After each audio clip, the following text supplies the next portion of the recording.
and close the door. Shut it out, plug it in, press start and we're flying. No use for your wars and stuff, 'cause we built digital. Today's build guide is one that you've asked for, pleaded for, demanded. Linus, you said. If you don't do some value-oriented content about stuff I can actually afford, I'm going to unsubscribe. Well, I heard you. I heard you. This video isn't about getting a zillion frames per second in Crysis 6 while running on 3 8K TVs and surround. This video isn't about liquid cooling your CPU, your graphics card, and that cheeky smirk off your buddy's face all at once. It's about getting good value and upgradability out of your new gaming PC without spending a whole lot of money. Welcome to the Ultimate Value Gaming PC Build Guide Intel Edition. To start with, a safe, static-free workstation is a must. I use a mod mat and an anti-static ankle strap. Now, the only tool we really need for assembly is a multi-bit screwdriver, but a magnetic parts tray, a pair of side cutters, and a pair of needle nose pliers is nice to have. Before you begin, I always recommend verifying that the system posts or powers on and outputs to the display. You can use your motherboard box as a free, non-conductive test bench. And since this is a basic motherboard without an onboard power button, a handy trick I'd like to show you is that you can use your screwdriver to short these pins if you don't have your power button connected yet and you want to try the board. Our CPU choice was all about compromises. The Pentium G3258 gives up multiple processing cores, it gives up hyperthreading, and it gives up turbo boost. It also gives up the massive cache that the higher end Haswell and Haswell E processors in its family enjoy. But darn it, this chip has spunk, and with a little overclocking, it'll hold up surprisingly well in all but the most demanding AAA titles, even when fighting well above its weight class, as we demonstrated in this little video a couple of weeks ago. You can easily swap it out for a Core i3 or a Core i5 if you want a little bit more horsepower though, without changing anything else in this build guide. Hold your CPU by the edges and identify the corner with the gold triangle. Align that with the corner of the socket that has a triangle as well. Lift up the retention arm, lift up the socket cover, place the CPU into the socket with no force, lower the cover, and fasten the retention arm again. Fancy coolers are the kind of thing that rich kids with their H2Os and LN2s might get to enjoy, but if your dad is a blue-collar, honest working man kind of guy, well, you might just find that stock cooling does a good enough job for a mild overclock and doesn't cost you a penny. Unless you grab a can of stove paint for $6 to make it look badass, that is. Besides, you can always game on it now and splurge, $30 on a cooler next time you've got some walking around money. Check the bottom of your heatsink to ensure the pre-applied thermal compound is intact, then unwrap the 4-pin fan connector from the clips around the outside of the fan. Orient the cooler so that your fan wire will have the closest path to the CPU fan header on your motherboard, then put it down on top of your CPU with the plastic push pins at each corner sticking through the holes in the motherboard.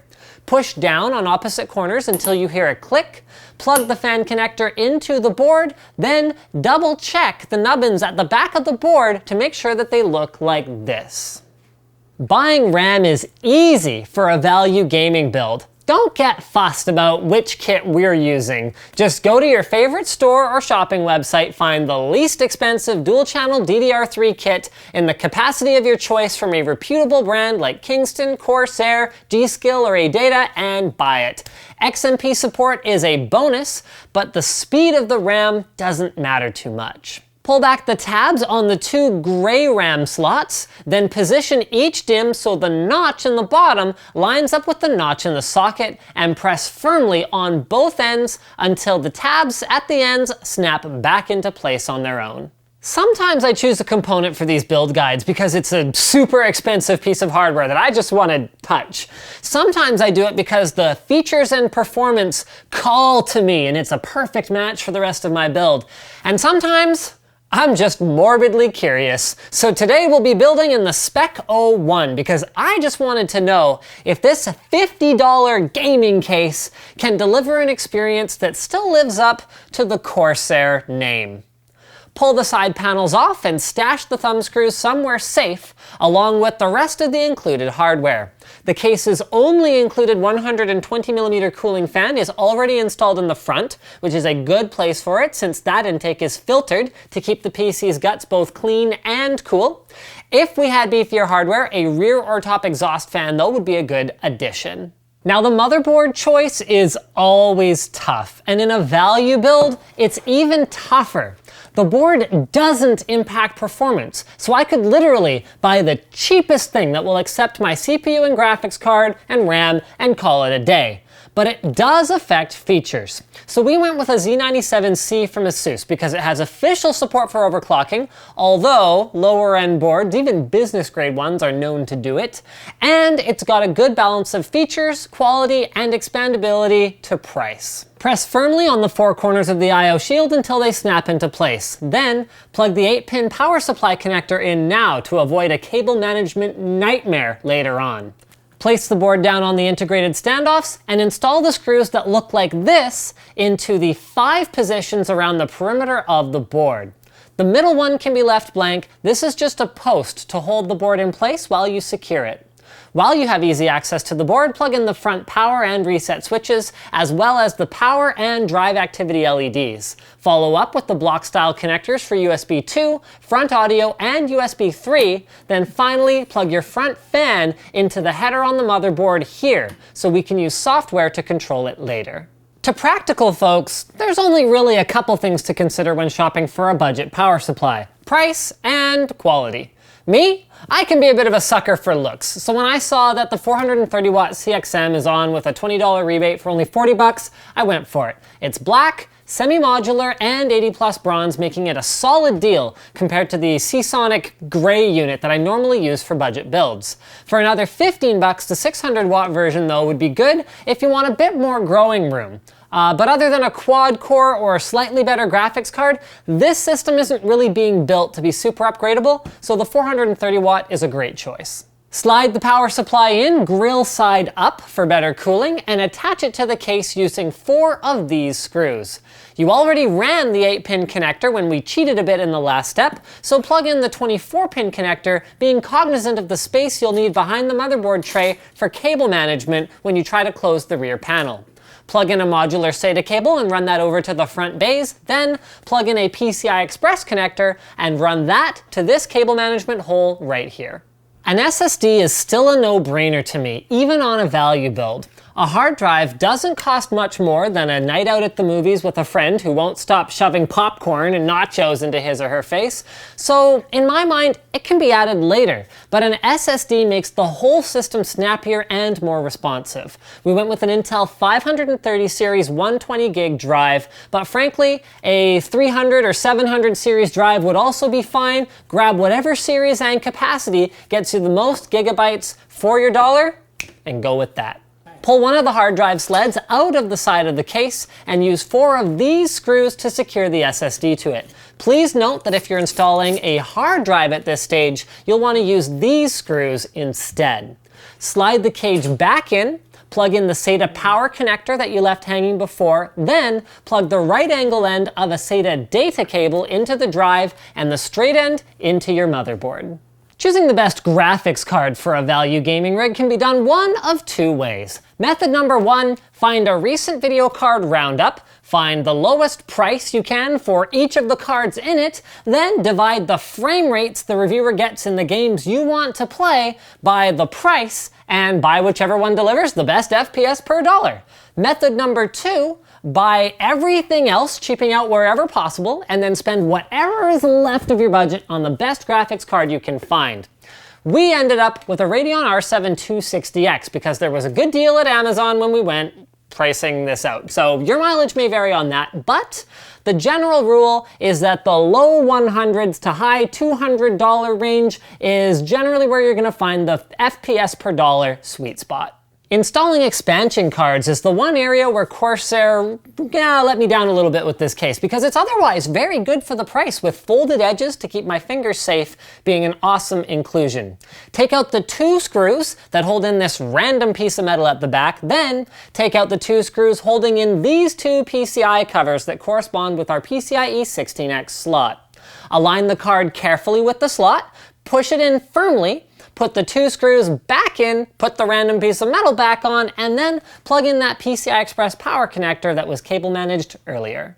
Cable management is a bit of a bear on this case, or at least it appears at first glance to be. There isn't a ton of room behind the motherboard tray, and there aren't a lot of places to tie down wires. So we're just gonna kinda do our best with it. The good news though is that the rear side panel bulges out, so installing it over top of our slightly rat's nesty wire arrangement here is actually no big deal. If you're not looking to spend much on peripherals, I still recommend something halfway decent for the mouse, because it doesn't cost that much and makes a big difference. Grab an M45 optical gaming mouse or a no-frills optical mouse from someone like Zowie, for example. The keyboard is one that's not as big a deal to me, and a basic PS2 keyboard will do as well as most gaming membrane keyboards until you start spending several pretty pennies on them for features like macro keys and backlighting, at which point I would almost suggest just foregoing it for now and saving up a few more pretty pennies for a mechanical keyboard later on down the line. For the monitor, anything with gaming specific features will cost a lot more than a commodity 23-inch 1080p display, so unless you really need HDMI pass-through, virtually no input lag like on BenQ's RL series, just go with a TN for faster pixels or IPS for better colors commodity monitor. Pick one that looks nice to you and call it a day. Press Delete or F2 to get into the UEFI BIOS for the motherboard. Hit F7 to get into advanced mode and turn your CPU multiplier up to something in the 42 to 44 range. You shouldn't need to touch any other settings, but while you're in here, you might as well check and make sure your RAM is running at its rated speed. Enable XMP if that option is available. To install your Windows operating system, create a bootable USB drive and then reboot while mashing F8 immediately to get into the boot device selection menu, where you'll pick your USB drive. Once the setup process has begun, it's basically a matter of clicking next until you land on the Windows desktop. Once you're booted, drivers can be found on the manufacturer websites for Asus, Intel, etc. And this is a good time to hit up ninite.com to pick up your favorite free applications in a nice, easy to use, junkware-free package. The last stage here is to find out just how well our little budget gaming rig performs, so we took it for a spin in the most popular games, many of which are very inexpensive or even free to play, being streamed on Twitch TV, and discovered that if your objective is to have a capable, inexpensive gaming box to play League with your friends, then a machine like this is going to be right up your alley. If you want to get the most out of Crysis 3, quad-core, Core i5 or i7 CPU, and a GPU upgrade might be in order, but this will at least get you started as a member of the PC gaming community.